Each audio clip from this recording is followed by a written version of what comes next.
Welcome to the World According to Boyer, where we bring top investors, best-selling authors, and business leaders to show you the smartest ways to uncover value in the stock market. I'm your host, Jonathan Boyer. Today's guest is Neil Vogel, CEO of Dotdash Meredith, one of the largest publishers in the United States that owns some of the most widely recognized brands, including People, Better Home & Garden, Travel + Leisure, and Investopedia. Dotdash recently acquired the publishing assets of Meredith, and the combined company reaches over 175 million consumers monthly and over 95% of American women. Neil, welcome to the show.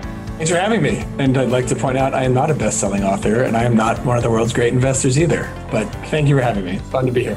You are a business leader. Thank you. I'll take that. I'll take what I can get. I, of course, want to discuss the recent Meredith deal and what it means for the company. But I first want to talk about the turnaround you did at what is now called Dotdash. And Dotdash used to be about.com, which your parent company, IAC, bought from the New York Times. Full disclosure, Boyer Asset Management owns shares of IAC. For those of you old enough to remember it, about.com was a very popular site in the early days of the internet that you would go in order to find out about pretty much anything, and you were tasked with running it after the acquisition. And after about 2 years or so, even though it was still making a fair amount of money, you concluded that you essentially had to break up the site in order to grow it. What you did was you took the giant site about.com, dismantled it, and turned it into a bunch of standalone websites that focused on narrow verticals like health or personal finance. To me, this seemed like a really difficult business decision. You had a business that was working okay, but yet you decided to make a really expensive bet to transform the site, knowing full well that you would lose lots of money. What gave you the confidence to do this? Can you take us through the analysis and decision-making behind it? The short story and the long story are kind of the same story. I mean, the thing that gave us the confidence to do this was that we were wrong for 2 years. And understanding and learning from being wrong and learning from trying things gave us the confidence to sort of like pivot the model. I'll give you a little backstory here. I joined about.com not that long after IAC bought it, probably 6 or 8 months. I knew Joey Levin, who's now the CEO of IAC. He brought me in to run about.com. And at the time, about.com was definitely challenged. And Joey has spoken broadly about why they bought it and what they did with it. But we got there and we saw this publisher. And we saw this about.com name that everybody knew. We're like, oh, this is going to be fun. This is like this fallen giant of the history of the internet. And we're just going to clean it up and it's going to be great. And we're going to be able to fix it. That is exactly what did not happen. And we got there and I'd never really been a publisher before. I brought in a bunch of people that hadn't been publishers before. And we tried a bunch of things. We tried to make the content better. We tried to make the sites faster. We tried to do all these things. But the fundamental problem that we learned that didn't work anymore is that about.com, if you remember, was very credible information on all kinds of topics, very, very broad. The internet had changed. So where about.com had information on symptoms of diabetes and how to beer batter fry a chicken, people that have diabetes did not want their diabetes information from the fried chicken guys. And the fried chicken people didn't want to be on the diabetes site. So we would lose, and we would lose visitors to in health, like WebMD and Healthline, and in food to, you name it, like Bon Appetit and Food and Wine, and some of the brands, All Recipes, some of the brands we own now. So after 2 years of trying and flailing, our story became a very IAC story. And we basically, I think we missed like 8 of 9 quarters when we first got there. And this is all internal, obviously. And it was us going back to Joey and Barry Diller and saying, that didn't work, but we're going to try this. And that didn't work, but we're going to try this. And eventually we went back and said, listen, everything we've done seems like we've failed, but we haven't. We've actually, each one of these is a data point. And we've assembled these data points of, frankly, like what not to do. And in many ways, that's more valuable than what to do. When you get something that's what to do, you just keep doing it. When it's what not to do, you have to think and you have to pivot. And what we realized was there is no place for a general interest site on the internet anymore. And secondarily, we realized that even the publishers in these verticals were doing kind of crappy things. There was too many ads. Sites were too slow and junky. People forgot they're in the business of delivering content and aid to people. And like the content was getting crappy. So we're like, okay, we went back and said, okay, here's what we're going to do. We're going to take about.com. We have 2 million pieces of content. We're going to throw 1.5 million of them in the trash, which was obviously a big deal. We're going to take the remaining 500,000 in health and in finance and in food and in home and in travel. We're going to arrange them into verticals and we're going to launch new brands out of about.com. And when we're done, there will be no more about.com. The reason why we think this is going to work is because all of our content is, we're not news, we're not sports. It's very intent driven. We help people do something with their time, cook something, make something, diagnose something. So we can make fast sites that are really valuable, make brands that resonate, take them out. We think we can actually, in all of our arrogance, we think we can actually compete with WebMD. And we think we can actually compete with Bon Appetit. We can compete with all these guys. And then we went back to IAC, and we went back to Joey and to Barry. And I'll never forget this meeting. We're like, listen, we're still making money, but a lot less than we used to.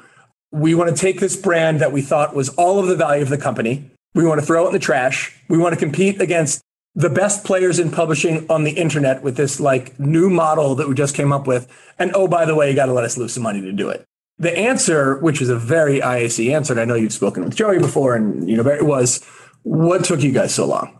It took you 2 years. You could have come with us a year ago. And that was the exact spirit of answer that we were looking for. From that moment, from that meeting, which was like November or December of 15, we started to execute our plan. And from the first launch of Very Well, which was our health site, was the first site we launched. We'd launch it. There was a dip for 2 or 3 months until people started to figure it out and algorithms started to figure out. And then it just started to go. And then the minute that happened, we knew we had something. And it was just a race to launch the Spruce in home and food and the Balance in personal finance and Trip Savvy in travel and LifeWire in tech. And they just all started to work. And we're like 5 for 5. And then in a very IAC move, and I'll continue the story past the answer to the question, we went to them and said, look, we know what we're doing here. We've got this like pattern recognition. Let's find some other things. We're doing this with brands we've made up. Let's buy some real brands. So we went out and we started to do some small acquisitions. We bought Birdie, which is a very well-known indie fashion brand. We bought something called My Domain in the home space.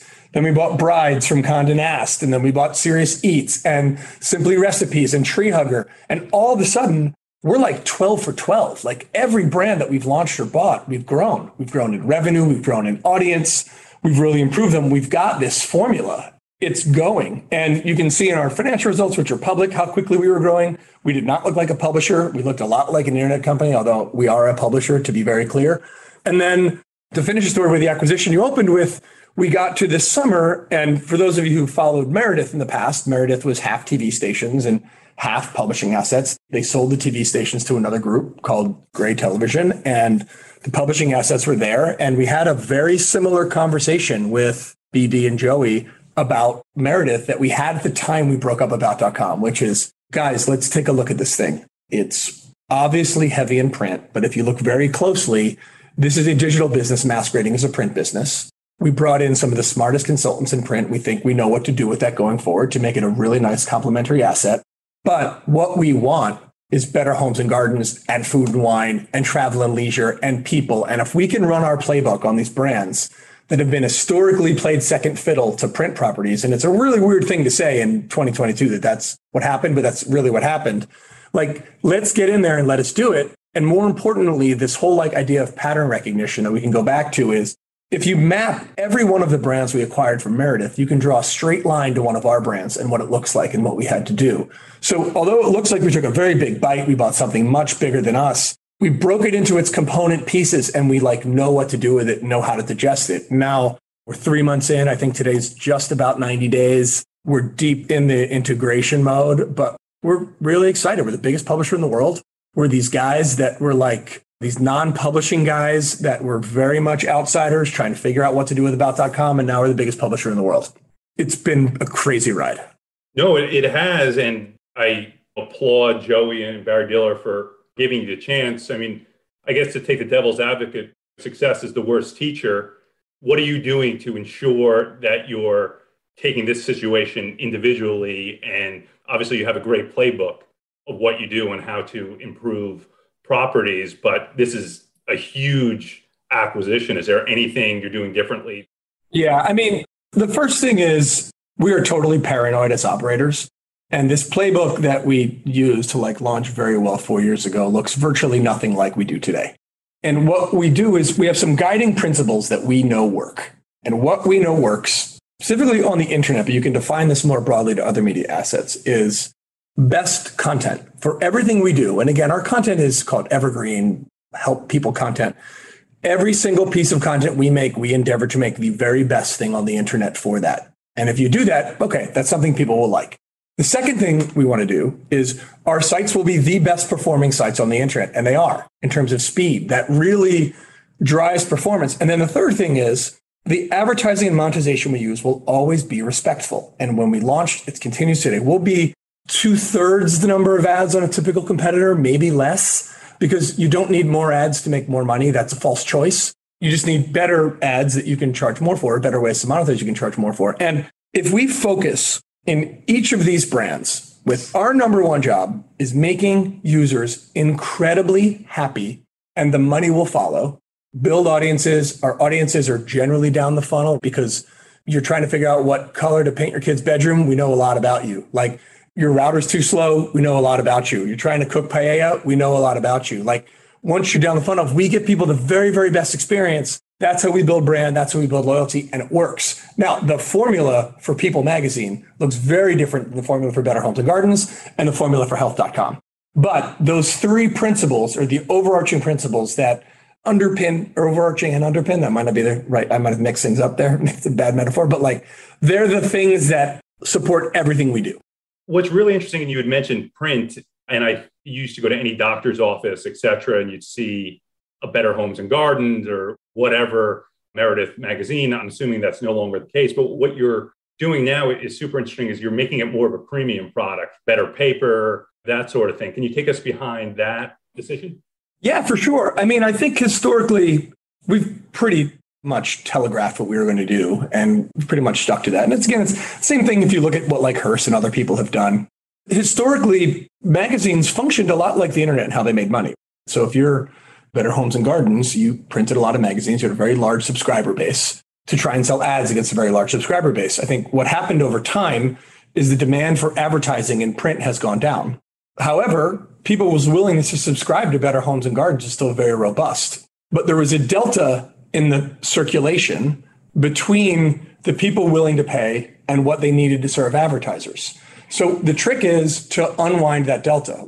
We don't necessarily want to give deeply discounted magazines to people or places if there's no ads to support them. And we want the people who love these brands to pay for them. Now, it turns out the people who love these brands want a more premium product. And in many cases, they're even willing to pay more than they've been paying. So just like people like reading books in print, just like people like vinyl records, people love magazines. I have the media consumption habits of like a 17-year-old, which is probably in line with my chosen occupation. But we get magazines at home. We get, well, obviously we now got all the Meredith magazines, but before that, like we got Food and Wine because we liked it. And it's nice to, I'm a big sports fan. I'd watch a Sixers game and flip Food and Wine because I don't want my phone around.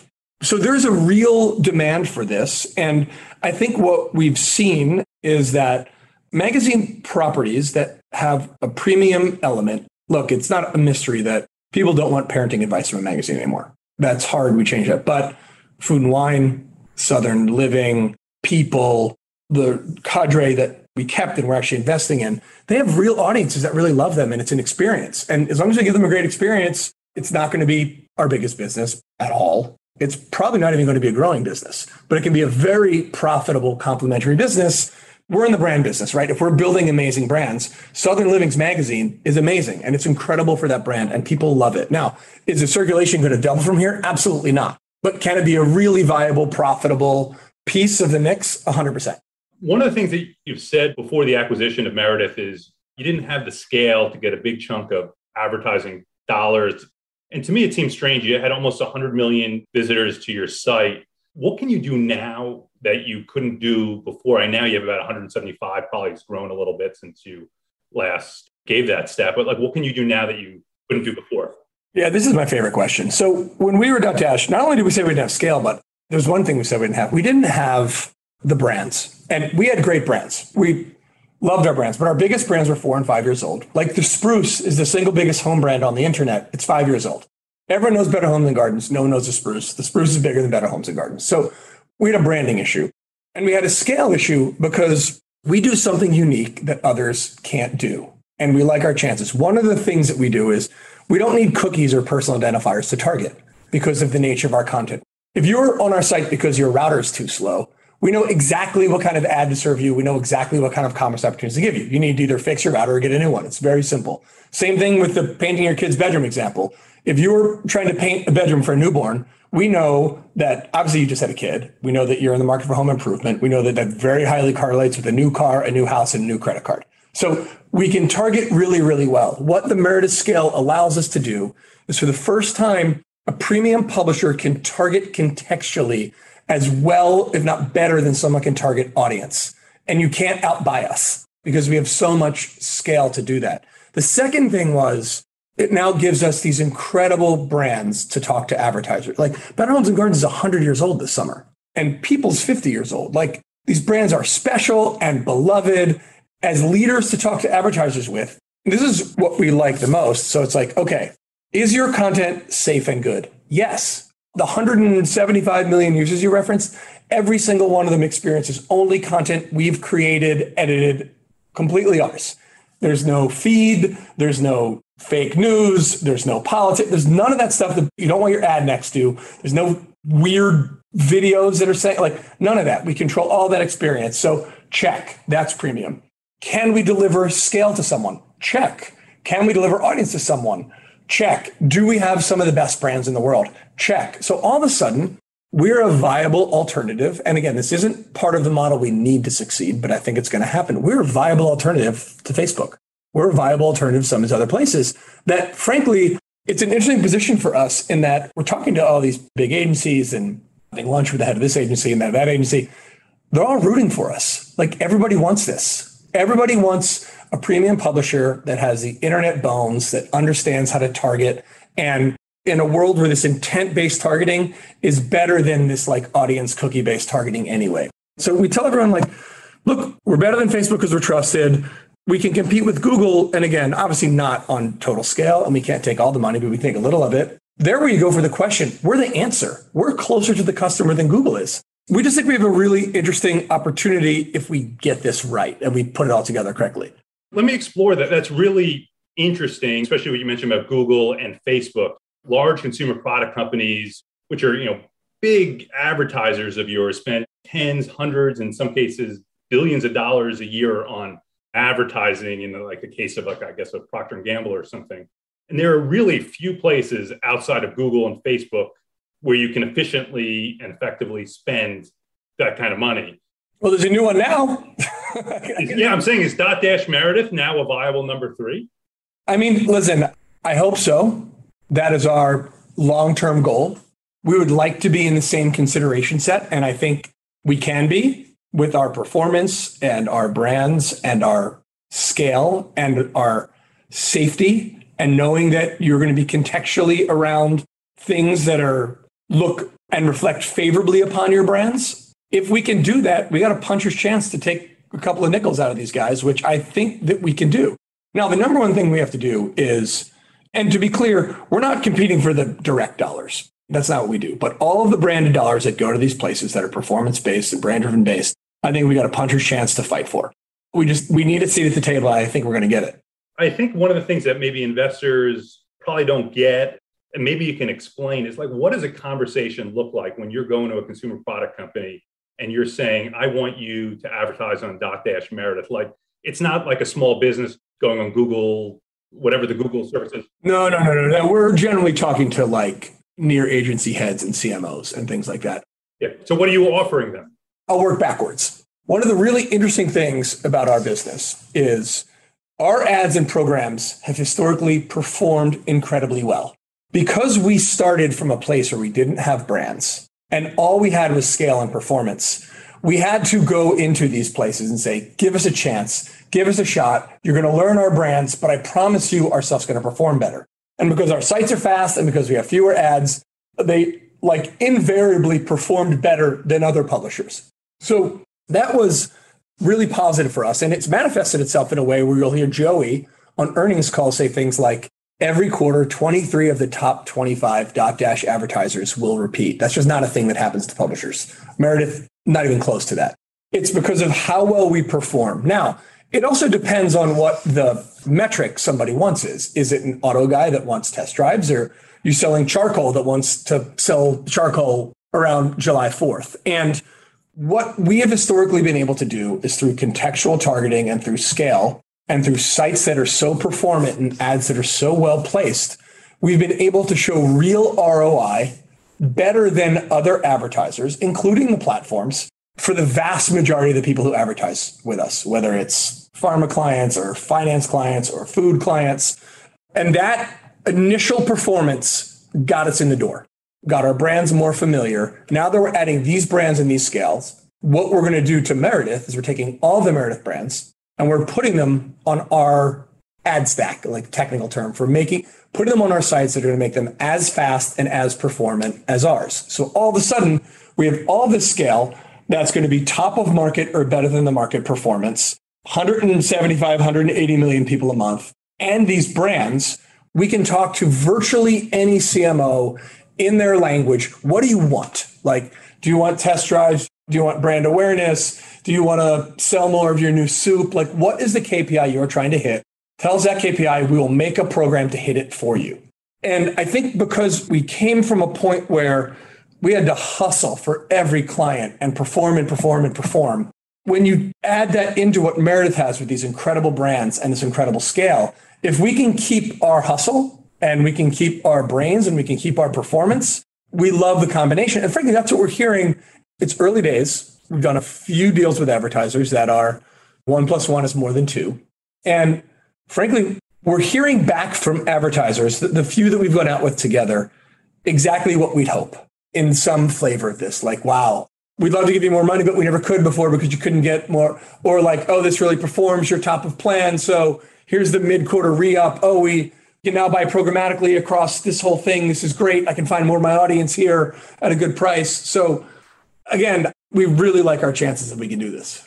One of the challenges, Meredith, they have this quality content, and it's obviously fantastic. These magazines wouldn't have lasted 100 years if they hadn't, but a lot of them kind of look like a PDF of the magazine. And like, what are you doing to make that so they're going to be a digital first company? This may be more detailed than you want, but it's interesting to talk about. One of the things that we were very different from Meredith is how we ran each of our brands. Each of our brands has its own general manager, which is basically mini CEO, has dedicated technology, dedicated content, dedicated design, dedicated product, which is like how you build the website, like kind of dedicated sales. Meredith was very matrixed, where every one of our sites looks incredibly different. It's built on the same platform, like the Lego base is the same, but they can use whatever Legos they want to build it. At Meredith, which is a decision they made, every single website is exactly the same, and none of them had individual leadership. So Health Magazine, health.com, looks exactly like people.com. That's not a thing in 2022. That's not a thing one can do anymore. So if you look at our sites, like if you look at Verywell and The Spruce, you'd have no idea they were part of the same company because it doesn't matter, because the teams are free to do what is right for their brands and then share knowledge across teams.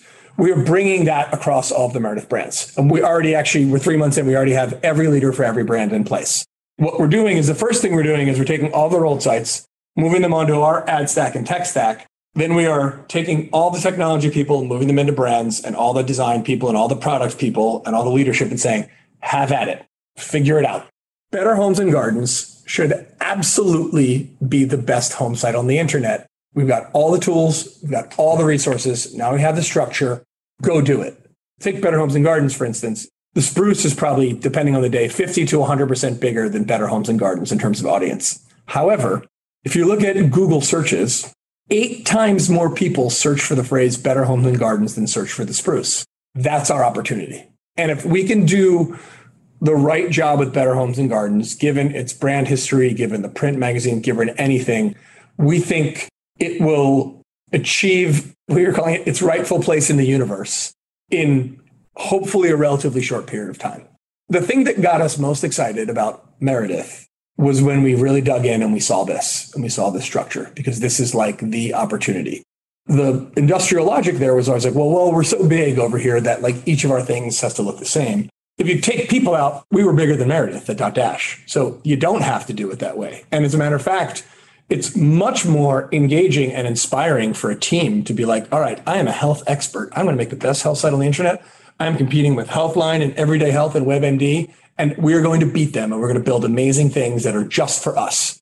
And if you can do that, you can really succeed. And I think we've proven we can be successful, frankly, with some brands we've made up, and then some brands we've acquired. But now if we can do it with the best brands in the world, we're a little bit like, all right, look out. Like we say this all the time. We are going to happen to things. We do not want things to happen to us. And the first thing we're going to happen to is the priority, cadence, and structure at which we run websites. Like they're going to the front of the bus and they weren't necessarily there and they are now.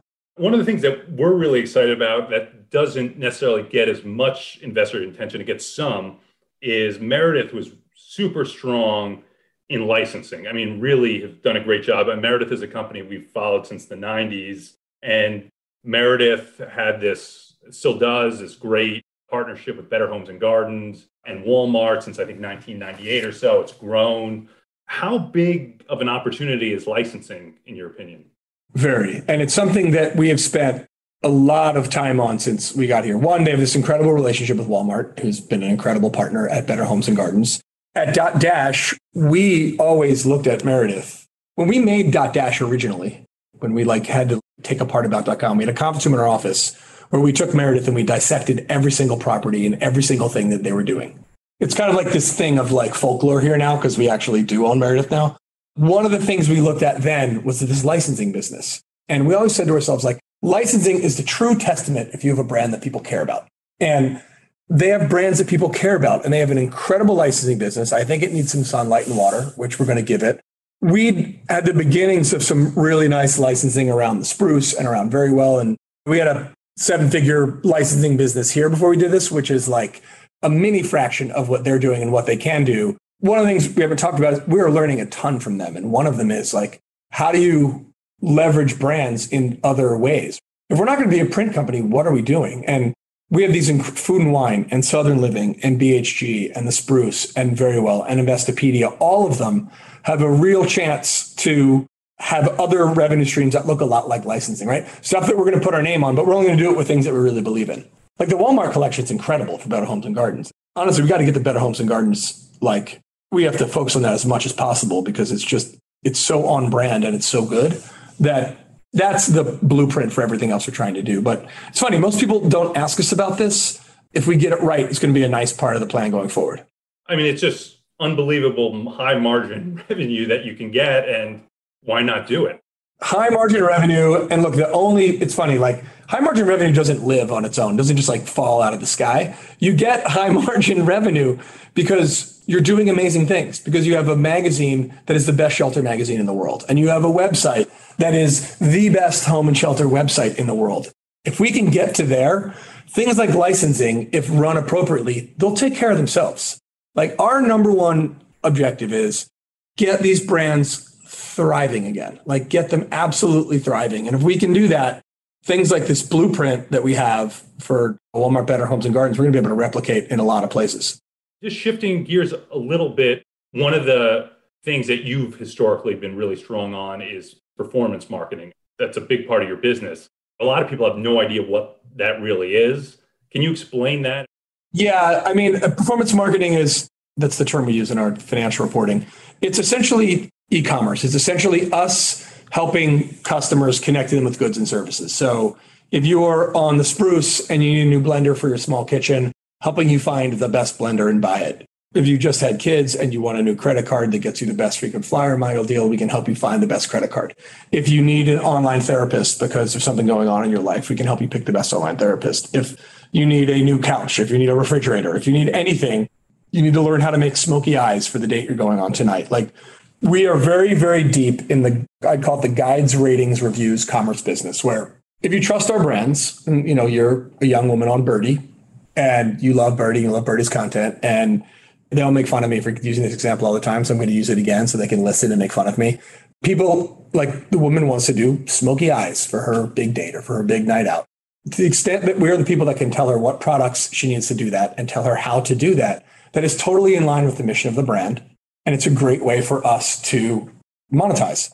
Because our audience is so down the funnel when they come to us normally, how to do smoky eyes, or again, same examples, my router's too slow, how do I need a router? It presents a real opportunity to connect people with services in Very Well Mind and mental health. And we've been pretty good at that. I think we were fairly early on that because I think we recognized the power of sort of the intent-driven audience.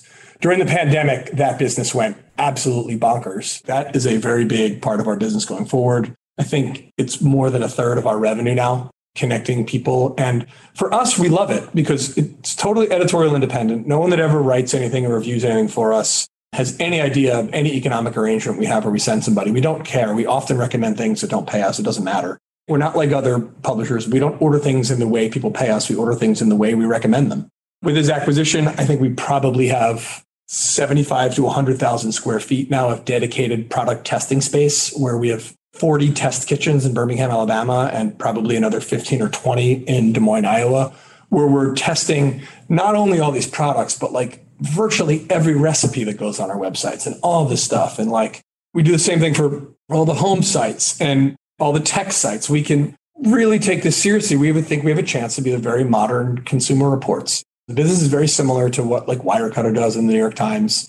There's a lot of competitors in this space yet, but like everything else we do, there's like no shortcuts to winning in the commerce business. You do the hard work, you do all the work, you write the most comprehensive reviews, and people will trust you. And one of the interesting things we learned from Meredith, there's a type of commerce they're excellent at that we never really participated in, which is more of the deals type commerce, which is on People Magazine, buy this dress that Jennifer Aniston wore last night, or this reasonable facsimile at this other place.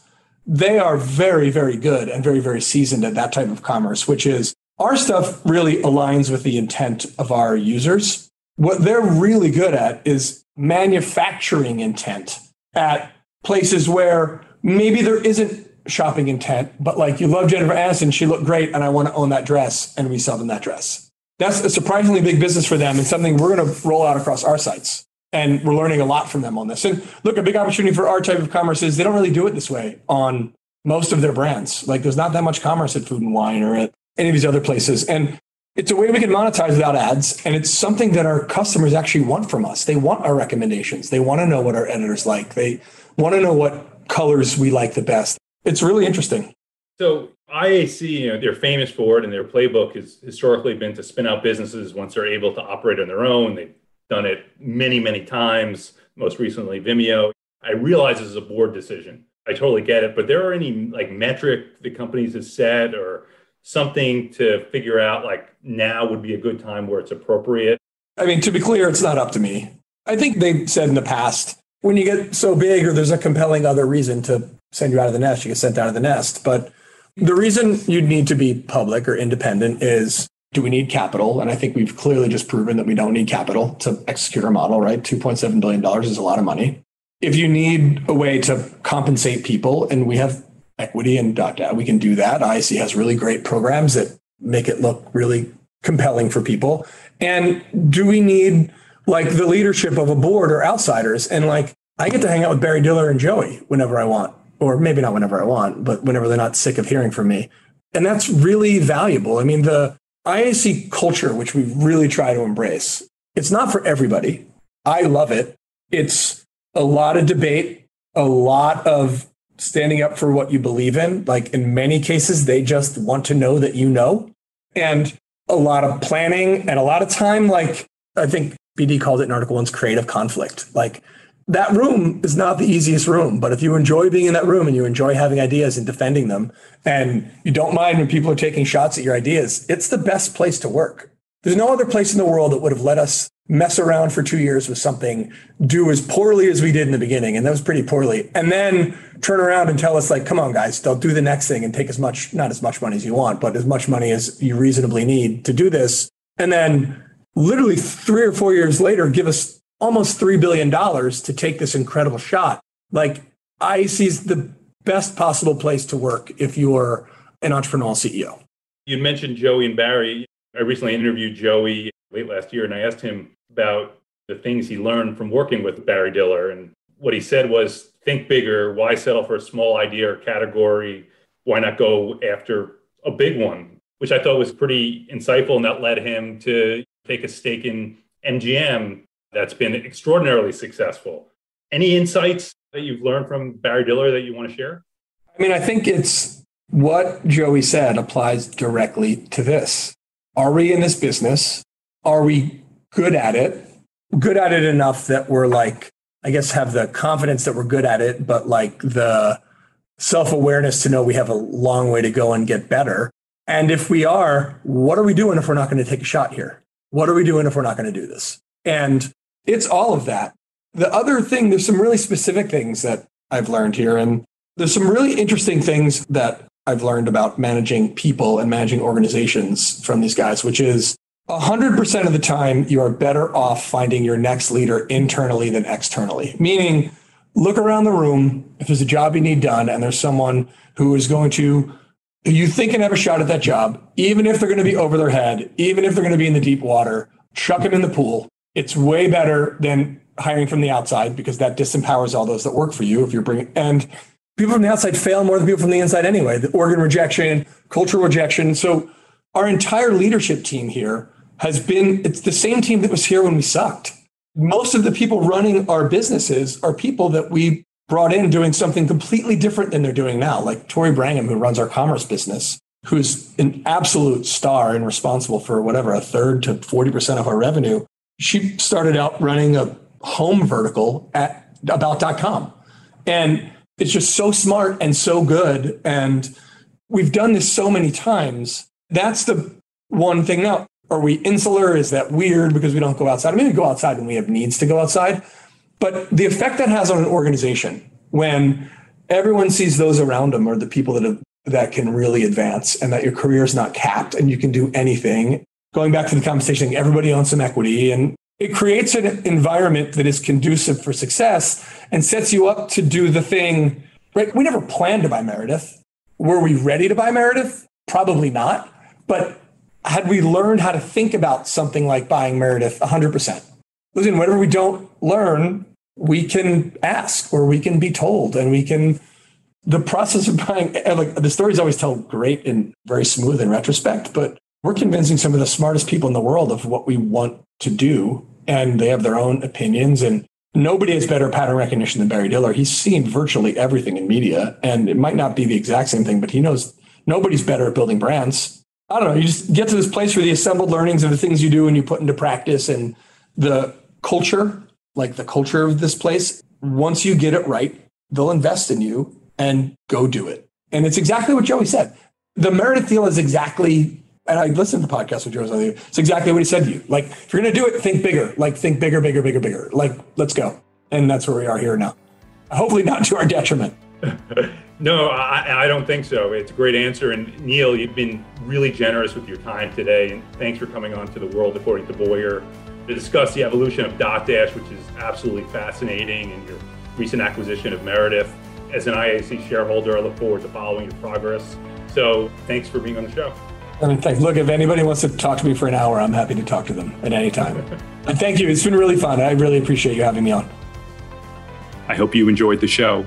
To be sure you never miss another World According to Boyer episode, please follow us on Twitter @BoyerValue. Until next time.